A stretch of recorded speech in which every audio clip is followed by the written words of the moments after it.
Hello మామాస్, welcome back to my channel. ముందుగా మన ఛానల్ని కొత్తగా చూసేవాళ్ళు జర సబ్స్క్రైబ్ చేసుకోండి అబ్బా.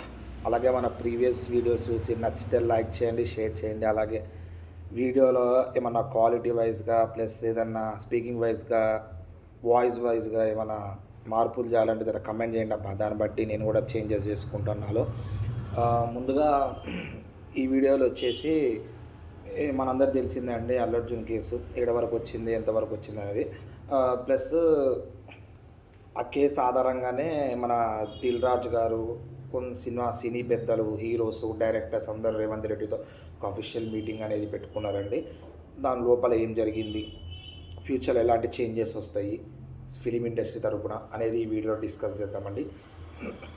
Let's get in the video అండి. మన అల్లు అర్జున్ మన దిల్ రాజు గారు గేమ్ చేంజర్ ప్రమోషన్ కోసం యూఎస్ఏలో 1 వీక్ ఉన్నారండి. ఈ గ్యాప్లోనే ప్లస్ ఎఫ్డీసీ చైర్మన్గా కూడా దిల్ రాజు గారు 1 వీక్ బ్యాకే ఛార్జ్ తీసుకున్నారు. ఈ లోపల ఈ అల్లు అర్జున్ కేసు అనేది రావడం, దిల్ రాజు గారు యూఎస్ నుంచి తిరిగి వచ్చేయడం, అదే అక్కడ ప్రమోషన్స్ అన్ని కంప్లీట్ చేసుకుని యూఎస్ నుంచి తిరిగి రావడం, వచ్చిన తర్వాత ఇక మన కిమ్స్ హాస్పిటల్కి వెళ్ళడము, వాళ్ళకి అబ్బాయి ఎవరైతే బ్రెయిన్ డెడ్ కోమాలో ఉన్నారో ఆయనతో వాళ్ళ ఫ్యామిలీతో డిస్కస్ చేయడము ఇవన్నీ చేసుకున్నారు. అలాగే మనకి దిల్ రాజు చూసిన మీరు రెగ్యులర్గా న్యూస్ చూసే వాళ్ళంతా అర్థమైపోతుంది. దిల్ రాజు గారు అన్నారు, మన రేవంత్ రెడ్డితో ఇట్లా మీటింగ్ అరేంజ్ చేయబోతున్నాను నేను, కొన్ని సినీ పెద్దలు అందరూ కలిసి అని అనుకున్నారు. ఆ మీటింగ్ అనేది నిన్న జరిగిందండి. ఆ మీటింగ్లో మెయిన్ పాయింట్స్ వచ్చేసండి, చాలా రేవంత్ రెడ్డి గారు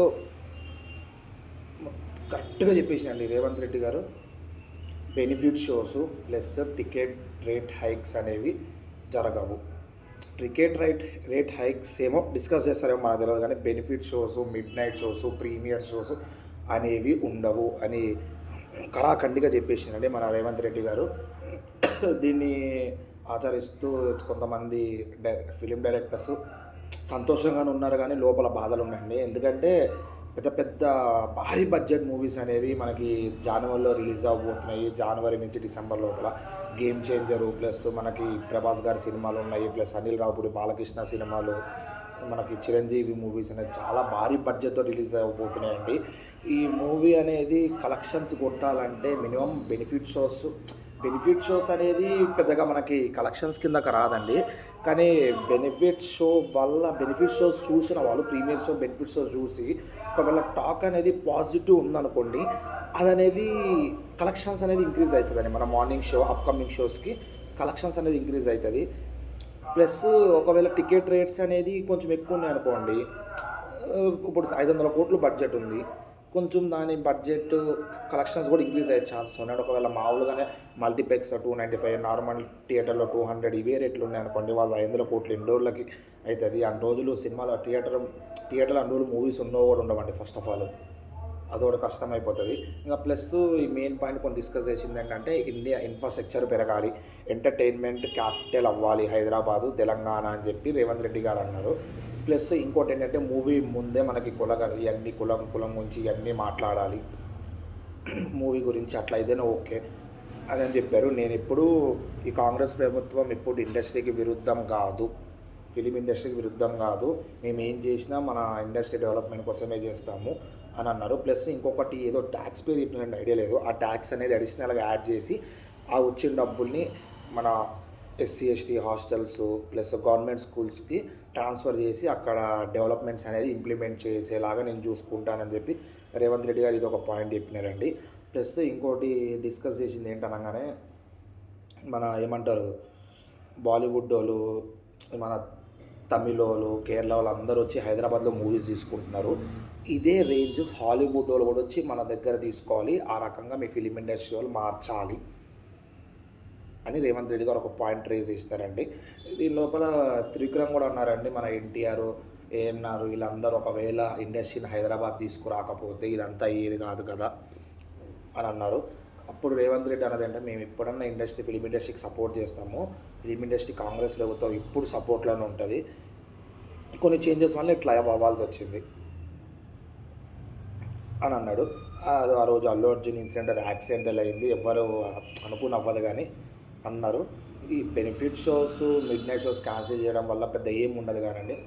టికెట్ రేట్స్ టికెట్ రేట్లు పెంచకపోతే కష్టమైపోతుంది, కలెక్షన్స్ చాలా ఇబ్బంది అయిపోతుంది. ఇంకా కొన్ని టాక్స్ వచ్చినాయండి, మన ఏమంటారు ఇండస్ట్రీ వైజాగ్ షిఫ్ట్ అయిపోతుందా అని. వైజాగ్ అయితే 100% షిఫ్ట్ కాదండి ఇండస్ట్రీ, ఎందుకంటే ఇక్కడ షిఫ్ట్ అవ్వాలని చెప్పిన చాలా ఉంటాయండి. అప్పట్లాగా చెన్నై నుంచి హైదరాబాద్ షిఫ్ట్ చేసి అంత ఈజీ కాదండి ఇప్పుడు, ఎందుకంటే పెద్ద పెద్ద డైరెక్టర్స్ అని అందరికీ ఇల్లులు ఇక్కడే ఉన్నాయి, వాళ్ళ ఫ్యామిలీస్ అన్నీ ఈడే ఉన్నాయి, వాళ్ళ పిల్లల స్టడీస్ అన్నీ ఈడే ఉన్నాయి. ఇటు నుంచి అటు షిఫ్ట్ అవ్వాలంటే ఇంత ఈజీ కాదు, మళ్ళీ షిఫ్ట్ అయిన వెంటనే సెట్ అవ్వాలన్నా కూడా ఈజీ కాదు. వైజాగ్లో కూడా బీచ్ రోడ్లో వారానికో షూటింగ్లు అన్నీ జరుగుతూనే ఉన్నాయి. మేబీ షూటింగ్స్ ఆడ అవ్వచ్చేమో కానీ మొత్తం ఇండస్ట్రీ అనేది ఆడ షిఫ్ట్ అవడం అయితే అసలు 100% కాని పని అండి, చాలా కష్టమైపోతుంది. మేబీ భారీ బడ్జెట్ మూవీస్ ఉన్న వాళ్ళ క్వాలిటీ అనేది తగ్గించుకుంటారేమో, ఎందుకంటే 500 కోట్లు 600 కోట్లు పెట్టి బడ్జెట్తో మూవీ తీసి టికెట్ రేట్లు పెరగకపోతే, benefit shows midnight shows లేకపోతే కలెక్షన్స్ అనేవి 100% రావండి. పెట్టిన దానికి పెట్టేదో కొన్ని ఎందుకంటే బాలీవుడ్లో ఫేమ్ ఉన్న హీరోలకే రావచ్చండి. బాలీవుడ్లో ఫేమ్ ఉన్న హీరోల డైరెక్టర్లు మన ప్రభాస్, మన అల్లు అర్జున్ ప్లస్ రాజమౌళి గారు, ఇలాంటి పెద్ద పెద్ద యాక్టర్స్, ఇది హీరోస్ ప్లస్ డైరెక్టర్స్, వాళ్ళ మూవీస్ అనేది బాలీవుడ్లో రన్ అవ్వచ్చు. కానీ తెలంగాణలో చిన్న చిన్న డైరెక్టర్లు బడ్జెట్తో వచ్చిన వాళ్ళకి ఓన్లీ తెలంగాణ మన తెలుగు రాష్ట్రాల్లో తెలిసిన హీరోస్ వాళ్ళ మూవీస్కి అయితే కలెక్షన్స్ వచ్చే పరిస్థితే లేదండి.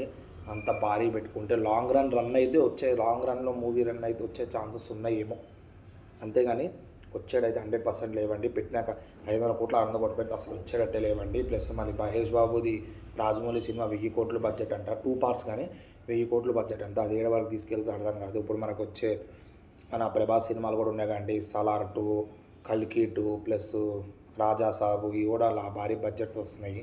వీటి పరిస్థితి ఏమవుతుందో. ప్లస్ నెక్స్ట్ మంత్ మన అనిల్ రావిపూడి గారిది మూవీ ఉంది కదండి, దాని బడ్జెట్ కూడా ఎక్కువ ఉంది. మళ్ళీ గేమ్ చేంజర్కి కానీ బెనిఫిట్ షోస్ ప్లస్ టికెట్ రేట్లు హైక్ లేకపోతే మూవీ ఎంత స్టోరీ బాగున్నా కానీ శంకర్ అసలుకే చాలా ఎలివేషన్ ఇస్తున్నాడు. సాంగ్స్కి కూడా 90 crores తీసుకున్నారంటే ఆలోచించండి. ఓన్లీ సాంగ్స్కే 90 to 100 crores తీసుకున్నారంటే మూవీ అనేది ఏ రేంజ్లో ఉంటుందో, ఎంత బడ్జెట్ పెట్టిండో ఆలోచించండి. దిల్ రాజు కూడా 500 కోట్లు పెట్టిండంటే ఆలోచించండి అండి మూవీ ఎట్లా ఉంటుందో. చాలామంది ఇండస్ట్రీలో డైరెక్టర్స్ అందరూ బయటకు సంతోషంగానే ఉన్నారు కానీ లోపల బాధలు ఉన్నాయండి. ఇప్పుడు సినిమా అనేది ఎంత హిట్ ఉన్నా కానీ కలెక్షన్స్ రాకపోతే అది హీరోకి నెగిటివ్ ప్లస్ డైరెక్టర్స్కి నెగిటివ్, ఫ్యూచర్లో ఛాన్సెస్ హీరో కన్నా తక్కువ బడ్జెట్ తీసుకున్న ఛాన్సులు వస్తాయి కానీ తక్కువ రెమ్యునరేషన్ తీసుకున్న ఛాన్సులు వస్తాయి కానీ డైరెక్టర్స్కి అయితే కష్టం కదండి. ఇది మన రేవంత్ రెడ్డి మళ్ళీ ఫ్యూచర్లో ఏమన్నా మనసు మారే ఛాన్సెస్ ఉన్నాయేమో చెప్పలేము మనము. ఇక ఇది కాక మళ్ళీ ఇక అల్లు అర్జున్ కేసు అల్లు అర్జున్ రేవంత్ రెడ్డి వార్ ఏడ వరకు వచ్చిందంటే ఇది మన రేవంత్ రెడ్డి అంతా చేసిండండి. కేసు కోర్టు వరకు మూవ్ చేసిండు. ఆ తర్వాత January 12th కోర్టు హియరింగ్ ఉంది.